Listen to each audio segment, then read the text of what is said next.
Tonight, for just a few minutes, we're going to talk about the birth and life of Jesus. But before we start, I want to kind of recap what Ryan talked about last week, just so we're kind of on the same page. So, the decision was made when we opened the new building to do a series on the gospel, what we actually believe to be the gospel, or as some would say, the good news.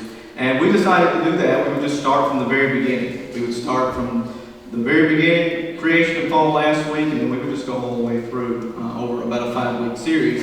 So I had the opportunity to speak on the birth and life of Jesus, but before we get there, I wanted to talk a little bit about last week. So as Ryan brought up last week was the creation and the fall.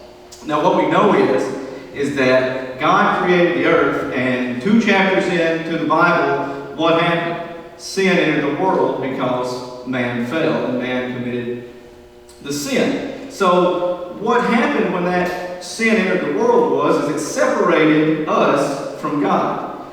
God could no longer be in communion with us or no longer be with us because we had been separated because sin had entered the world. If you read the Old Testament from start to finish, what you'll find is that in the Old Testament there's a story that is just a cycle over and over and over again. And what that cycle is that man will achieve a certain level, and then he will get better and get closer to God, but then because he's not perfect, because he's going to fall, he will fall down, God will turn his back on him, he'll face the wrath, and then somebody else will rise up. We see this pattern happen over and over and over again because there's a separation of God and of man. I used this kind of imagery this past week in my Sunday school class, but I felt like it still kind of worked tonight, so I'm going to kind of use this to kind of set the stage of where we're going tonight. But some of you may remember, some of you not, but remember back to maybe the first time you went to like a school dance, okay? Like, 6th grade, 7th grade, y'all have a dance or whatever. And it may not have been true for y'all, but when I was there, what would happen is that you'd go in and the girls would all get excited and they'd go stand over here on this wall. And the guys would come in and they'd go stand over here on this wall. And the guys would all kind of talk to each other, the girls, and then in the middle was the dance floor where nobody come together. Because everybody was awkward, they were nervous. Nobody wanted to make that first move. Nobody wanted to step forward and make a move. So because of that, you just continuously had 2 groups, one over here, and there was never anything to kind of bring the 2 together. And it's kind of the same way of what we're looking at tonight. You had God over here, and you had man over here, and neither one of them could get together because neither one of them could figure out how to come together. Thankfully, God figured it out. He said, I'm going to make the first move here. I'm going to step forward, and I'm going to send somebody down that will bring the 2 together. So what he did is he sent his son down to become that person that was going to bring man back into communion with God. So there's 2 areas when we talk about the birth and life of Jesus that we're really going to be focused on tonight. So the first area is the birth of Jesus. Where's my notes? Sorry. The birth of Jesus fulfilled a promise. The birth of Jesus fulfilled a promise. It'll be on the screen in a minute. But anyway, so what we had is in the Old Testament you had these prophets, these prophecies that would continually talk about the coming of a Messiah, the coming of someone who would take hold of the world and allow us to come back into God. And what you see is that over and over and over again, these prophets will talk about that coming into the future. And thankfully, it did come into the future. So we're going to look at 2 sets of scripture that kind of work hand in hand with this. The first we're going to look at is Isaiah chapter 7 in the 13th and 14th verse. And it said this, Isaiah said, "Listen, house of David, it is not enough for you to try the patience of men. Will you also try the patience of my God? Therefore, the Lord himself will give you a sign. The virgin will conceive, have a son, and name him Emmanuel." This is a very familiar passage. I'm sure if you've been around during Christmas, you've probably heard this read. But this was written, and then 800 years passed, a long, long time, and then the Gospel of Luke records this in Luke chapter 2, beginning in verse 1. It says, "In those days, a decree went out from Caesar Augustus that the whole empire should be registered. The first registration took place while Quirinius was governing Syria. So everyone went up to be registered, each to his own town. And Joseph also went up from the town of Nazareth in Galilee to Judea, to the city of David, which is called Bethlehem, because he was of the house and the family line of David, to be registered with Mary, who was engaged to him and was pregnant. While they were there, the time came for her to give birth. Then she gave birth to her firstborn son. She wrapped him snugly in cloth and laid him down in a feeding trough, because there was no room for them at the lodging place." So what you see here is that Old Testament prophecy becomes fulfillment in the New Testament. The Old Testament sets up all of the conflict and the struggle that the world was facing, and then when the New Testament comes, it fulfills the promises of the Old Testament. Now, I'm just giving you one example of that, but if we were to go through this, there's actually over 40 examples of Old Testament wording and Old Testament prophecy coming true in the New Testament. For the sake of time, I didn't go through all 44, obviously, but I wanted to highlight the main one that we're talking about tonight, and that's the birth of Jesus. Jesus' birth fulfilled a promise that was made to all of the people that were before him. We saw many leaders rise up. Abraham rose up, then Isaac, then Jacob, then Moses, then David. And all these men were great men of God. They were men that were strong in the faith. They were men that could lead others. They were the people that the Israelites felt like were going to be the one that would deliver them back to God. But they all had one problem. They couldn't get away from the sin of their life. They couldn't eliminate the sin because they weren't perfect. And because of that, they could never be the one that could actually reconcile man back to God. And that's where Jesus came in. Jesus was born with the only goal of reconciling man back to God, bringing God's creation back to what he originally had planned for. One man destroyed everything. Adam destroyed the perfect plan that God had laid out, but one man was going to come and create the perfect union back into that, and that was Jesus.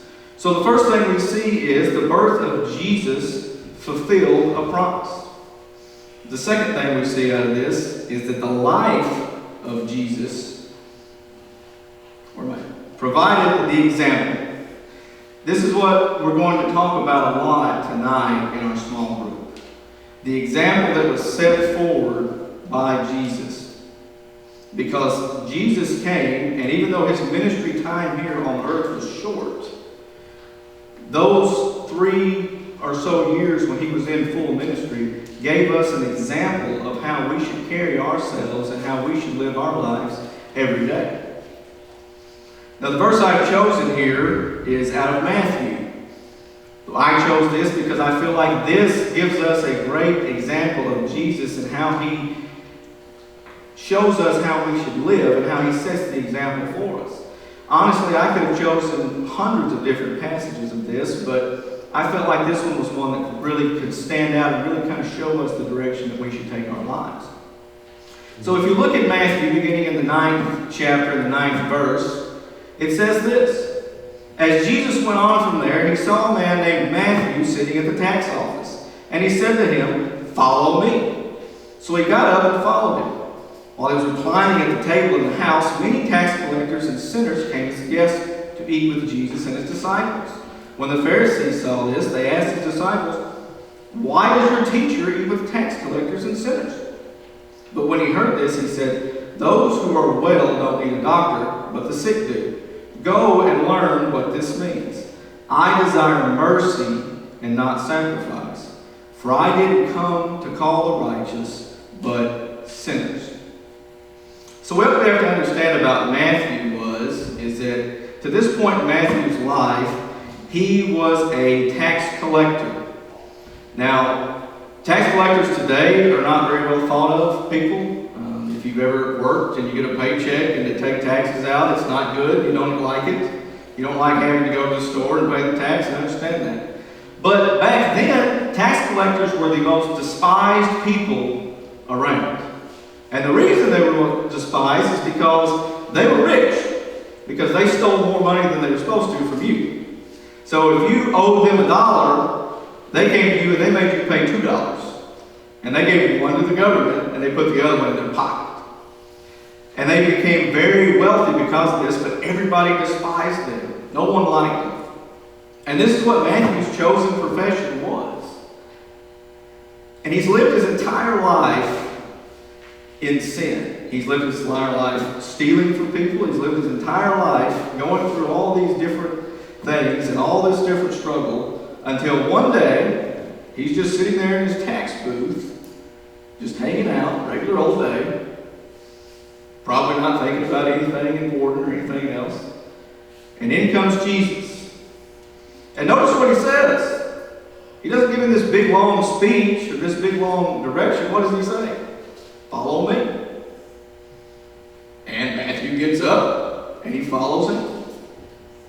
Now what's interesting is that if someone were to come to us today and we were sitting there and we didn't know them, we were just kind of hanging out, and they said, follow me, we would probably have a lot of questions. Why do you want me to follow you? Why should I follow you? I don't even know you. Why would I spend my time following you? Or where are you going to take me? Or the direction, or whatever. But Matthew didn't ask those questions. He just got up and followed him. And what it shows us is that Jesus was going to show him the example as he carried forward. Jesus was going to take him and show him how to live. All he had to do was follow. All of his questions would be answered along the path. All of the questions would be answered along the direction that he went. But the first step he had to make was to stand up and follow him first. As we read on in the passage and he comes to the house, we see the famous Pharisees. Everybody loves to talk about the Pharisees. These were the religious people. These were the people that were supposedly smarter than everybody else. They knew the Word of God. They knew the Old Testament, but that they couldn't see the light now that had came into the world. And they're very angry because Jesus has decided to come and eat with these terrible people, these sinners, these people that are just so unjust and so unruly. And they're just not even people that we would want to hang out with or want to be around. And Jesus says very plainly to all of these people, he says, hey, I didn't come back to this earth for the righteous people. I came for the sinner. I came for the person that's living the wrong way so that I can go them the direction and the example to live the right way. I came back to this earth to bring people back into the direction their life should go instead of the way that their life was going at that time. And as I think about that, as where we are today, I see so many of us that have this great opportunity to lead others, to direct others, to bring other people to this knowledge of Jesus.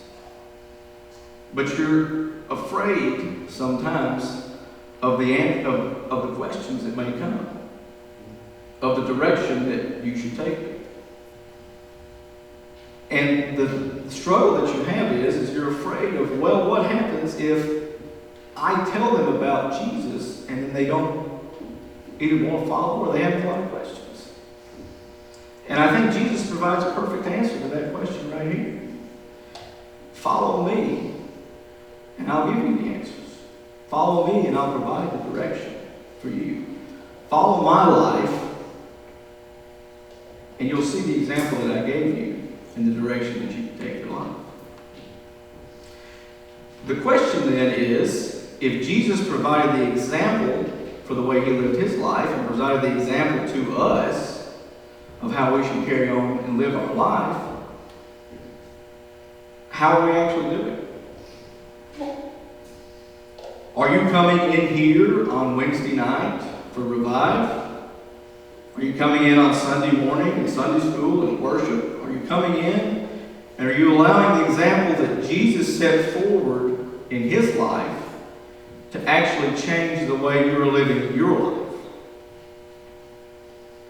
Are you taking the teaching that Jesus gave you in the Bible by the way that he carried himself and the way that he communicated with people that were sinning, the way that he communicated with people that were struggling, and the way that he communicated with people that did not know him?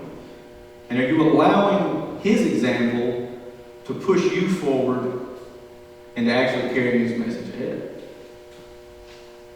You see, this series that we're speaking about, the gospel, is a foundational word that each of us have to answer for. We have to take the example that Jesus set and use that example to push his message forward. And the question is, are we doing it? Is that the way we're carrying ourselves when we step out these doors? Is that the way that we're carrying it? And if you're not, the first question that I would ask you is have you answered the first question that Jesus asked when he said, follow me? Are you following him? Have you committed to follow him in your life? Have you committed to follow the direction that he has put forward in your life? And if you haven't, then there's no better time than tonight to do that. Because you'll never have an answer to any of the questions until you first follow him. And if you have committed to following him, then how are you taking the example that he gave us as the way he lived his life and actually turning that over and showing that to other people? The third point that we have on here is not a point that I'm actually going to talk about tonight, but it's a point that is going to set up where we're going to be at next week. I told you this is a series. All right? We're building each week off of this as we build towards the ending of this. And it's the death of Jesus providing life. Now next week we're going to talk about that much more in depth as we continue on this series. But as we close tonight, we have to think about, how are we following Jesus? How are we following his message? How are we following the direction that he has for our lives? And how are we using that example to go forward and carry on? And that's what we're going to talk about tonight in our small groups. If you would, let's pray together as we get ready